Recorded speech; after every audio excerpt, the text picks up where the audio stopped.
England దేశంలో ఒక గొప్ప వ్యక్తి ఉండేవాడు. ఆయనకు 10 ఏళ్లలోపు వయసున్న ఒక చిన్న కుమార్తె ఉండేది. కానీ అతని భార్య త్వరలోనే చనిపోయింది. అయితే ఆ చిన్న బిడ్డను ఇంట్లో పని వాళ్ళే చూసుకుంటున్నారు. ఆమెను చూసుకుంటున్న పని మనిషి చాలా భక్తిపరురాలు కాబట్టి ఆమె ఈ బిడ్డకు దేవుని వాక్యంలో నుండి అనేక విషయాలు బోధించేది. తండ్రి తన పనుల్లో నిమగ్నమై ఉన్నప్పటికీ ప్రతిరోజు తన బిడ్డతో కొంత సమయాన్ని గడిపేవాడు. తన పాపకు కొన్ని పొడుపు కథలను వేసి అర్థాన్ని చెప్పమనేవాడు. పాప కూడా కొన్ని పొడుపు కథలు అడిగేది.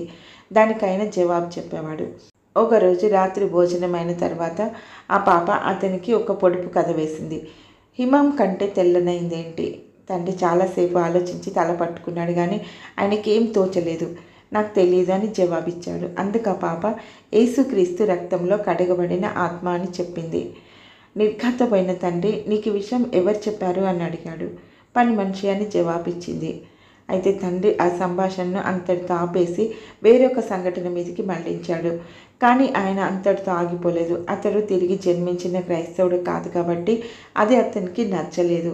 తన బిడ్డకు ఇంత చిన్న వయసులోనే భక్తి విషయాలు నేర్పిస్తే అమ్మాయి బుద్ధి మందమైపోతుందని తలంచాడు.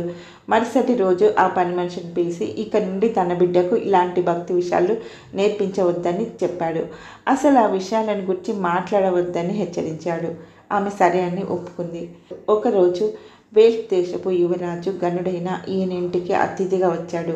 ఆ చిన్న బిడ్డను చూసి ముగ్ధుడై తన దగ్గర చేర్చుకొని ఆ పాపతో మాట్లాడడం మొదలుపెట్టాడు. మాటల మధ్యలో ఆ పాప అయ్యా హిమం కంటే తెల్లనైందేదో చెప్పగలరా అని అడిగింది. దాని అర్థమే మాత్రం తెలియని యువరాజు నవ్వి నాకు తెలియదు అని చెప్పాడు. అప్పుడు ఆ పాప యేసుక్రీస్తు రక్తంలో కడగబడిన ఆత్మ అని జవాబిచ్చింది. అక్కడే ఉన్న తండ్రి చెవిలో ఆ మాటలు రెండోసారి పడి ఆయన హృదయంలో క్రియ చేయడం ప్రారంభించాయి. అవి అతన్ని విడిచిపెట్టలేదు. అతడు లోతుగా పశ్చాత్తాపడి తన పాపాలను ఒప్పుకొని వాటిని యేసుక్రీస్తు రక్తంలో కడుక్కున్నాడు. తరువాత అతడు ఒక మంచి దైవభక్తి కలిగిన క్రైస్తవుడిగా మారి అనేకులకు ఆశీర్వాదకరంగా మారాడు. ఆ దినం వాళ్ళ ఇంటికి అతిథిగా వచ్చిన వేల్స్ యువరాజే ఆ తర్వాతి కాలంలో ఇంగ్లాండ్ దేశపు రాణి అయిన ఎలిజబెత్ను వివాహమాడిన ప్రిన్స్ ఫిలిప్స్. ఆయన ద్వారానే ఈ సంఘటన బయటి ప్రపంచానికి తెలిసింది.